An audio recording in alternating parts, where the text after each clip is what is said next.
Are you familiar with how China actually reformed? Like how it went from Maoism to capitalism? Everybody kind of knows No. that China became rich. But you don't know? Okay.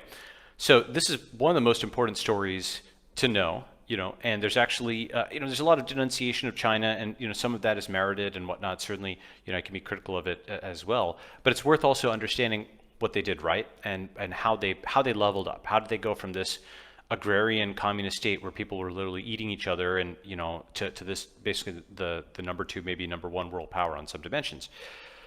So there's an article version, there's a book version. So article version, there's something called like a NPR, the secret document that transformed China, from 10-ish years ago. I forget the exact year, actually, at NPR. And essentially, so the story goes, um, Deng Xiaoping had recently just taken power from Mao, and around that time, a bunch of farmers in, I believe, Zhejiang province, and please excuse my pronunciation on this because I might be, I certainly wouldn't call myself an expert on Chinese pronunciation, but a bunch of farmers in Zhejiang province, basically, they got together and they signed a secret contract which said that, yes, they're on a collective farm, but each of them gets to keep some share of the grain that they're growing, right? They don't have to give it all to the collective, right? Now, what this contract included were provisions for them to provide for each other's next of kin if they were executed. Do you know why? Because that was an illegal contract, I assume. Because capitalism was punishable by death Yeah. in China within human memory about 40 something years ago. Okay, So like yeah. you could be shot in the head for entrepreneurship. I mean, that's insane. Okay, Yeah. that is like to truly take on board. I'm just saying that, but to truly understand what communism was, we haven't really seen the movies on what this really meant, right? This insane system where the things we totally take for granted, like the right to start your own business, the right to change a job, right? The right to buy and sell what you want, like enormous areas of human freedom, not just those economic areas, but when you restrict all of those other areas, you have to lie about everything, right? You have to lie about how much grain was created. You have to lie that you didn't shoot the peasants who didn't create the grain. You just fake all these statistics. The entire system, because they denied that, um, that necessary evil and not even evil of profit, it just got all twisted into knots. Okay, so essentially, the secret document that transformed China is just like an article-length version of this. I mean, the doctrine under Mao was that you didn't even own the teeth in your head. Okay, they all belong to the collective. Okay, that's the Oh, abolition of private property, dog. yeah. That's what that actually means. Guys with guns coming and taking your farm and sending you to a And your slave labor teeth. camp, right? Yeah, and your teeth, exactly, right? And they called them Lao Gai in China as opposed to the Gulag, right? So how the F did you go from that to this ridiculous capitalist economy, which certainly has many issues today, but it's not quite the same as being shot for starting a business? Um, and the answer was basically Deng realized. Deng Xiaoping, just on him for a second. How much do you know about Deng Xiaoping? I know a decent amount, but yeah, tell me what you want to Okay, say. okay. So I'm not sure if your viewers have if you've talked about him Listeners before. probably don't know that much. Yeah. Okay, so there's a good book before sort of it became very popular to just sort of, I think, um, mindlessly hate China. I think there can be really good critiques of China, but I think like it's worth. You should be able to name a bunch of provinces and so on before you can attack China. Just so you have some. What I mean by that is, if somebody hates the U.S. but doesn't know that Wyoming exists, then they're just kind of beating up a caricature. Do you know what I'm saying, right? Yeah. Like They don't having have, some knowledge. Go ahead. they haven't done the work to understand it. Yeah, exactly. That's right. So this is like there's many things to critique about China, but there's a good not article, book by, I think it was Ezra. Gosh, what's his last name? Ezra Vogel. That's right. So Ezra Vogel wrote a great book on this. On China, which was basically about how Deng transformed the thing. Deng Xiaoping and the transformation of China. Okay, he's written some like sort of article length versions on this, and this is actually worth reading for any tech or startup CEO. Okay, because the turnaround here was on a scale that's even greater than what Satya did at Microsoft. The turnaround here was absolutely phenomenal. The stakes could not be higher. You're talking about a billion people who, for a generation, had their brains filled with communist ideology, right? Wokeness, may get to this level, unfortunately, actually. But just to give you a sense of it, have you read the Three Body Problem? Yeah. Yeah. Yeah. Do you know the opening scene? I don't remember it. What happened?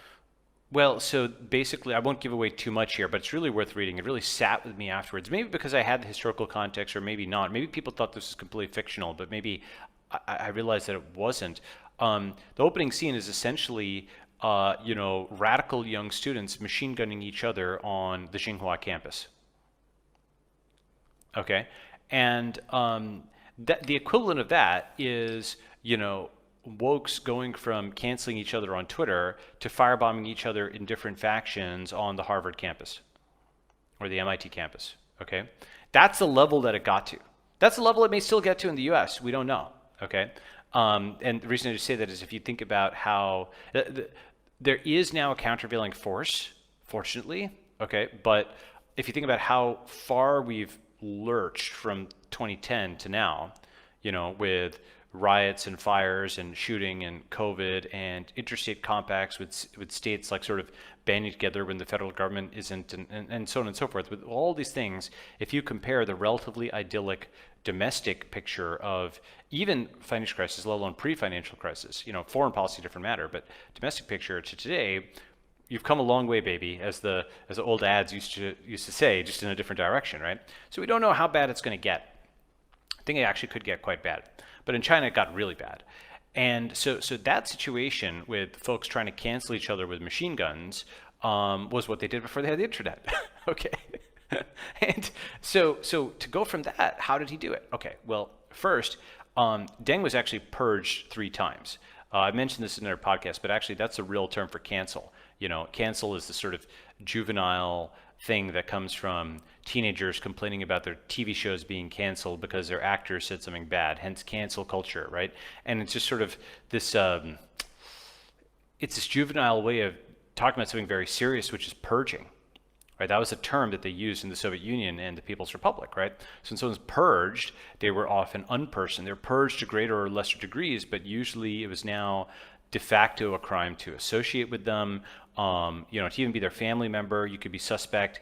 And the penalty could be everything from what it is in the West, which is shunning them for any economic or interpersonal relationships. So future stuff is all cut off from them. They become a pariah.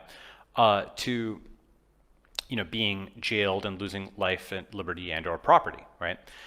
And so Deng was actually purged 3 times. He kind of came back and there was an editorial that said he's okay, and then he got purged again, and his son was thrown through a window and was put in a wheelchair for the rest of his life. So, things were crazy there. So how did Deng turn it around? Well, first he managed to outmaneuver Mao's widow when she passed away. Not sorry, when he passed away, the so-called Gang of Four. And there's a whole set of machinations that took place in the mid-'70s on this. But second, he saw what was happening in places like Zhaogang, and he basically called off the dogs. Once he took power, he said, don't kill them. Those farmers may have the right idea. See, Deng had been attacked for many years as being a secret capitalist roader. Do you know what that term refers to? It's someone who wants to take the capitalist road, a reactionary running dog of the West who thinks that capitalism has some merit to it. That all capitalists aren't top hat, greedy people who are out to exploit China and should be executed. What's interesting, by the way, is if you take a lot of the rhetoric of that time and sort of map it to like the woke rhetoric in the US, you sort of see like the same level of just extremism in every single word or paragraph is there, right? The X and the Y and Z. It's lineally related, like 2 languages that are related at the root, and even if the inflections are different, the umlauts are moved around a little bit, So what happened with Deng is he called off the dogs here and fundamentally he realized he couldn't flip the entire country from communist to capitalist overnight. That's a difference between sort of a market reform versus a communist reform. With a communist reform, all the flags change. There's a huge declaration, we communists now, and there's a glorious new anthem and a glorious new this, glorious new that. Everything changes. It's often year zero, this disjunctive change, right? That's what kind of that communist revolution looks like. The left of center revolution often looks like that. The market revolution was continuous. He didn't change any symbols. In fact, he kept it as continuous as possible. He didn't make a grand announcement because that would have caused backlash. Instead, what he said was, okay, I'm going to take the political capital I have, and I've observed that Hong Kong is working, that Taiwan is working, unfortunately, because for them, Taiwan had basically grown to almost the GDP of mainland China at that time, simply by practicing capitalism. And Singapore is working.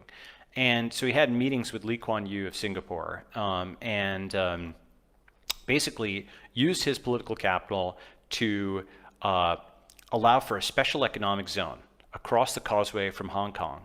One zone literally fenced off, by the way, okay, where the Chinese people were allowed to be capitalist, right?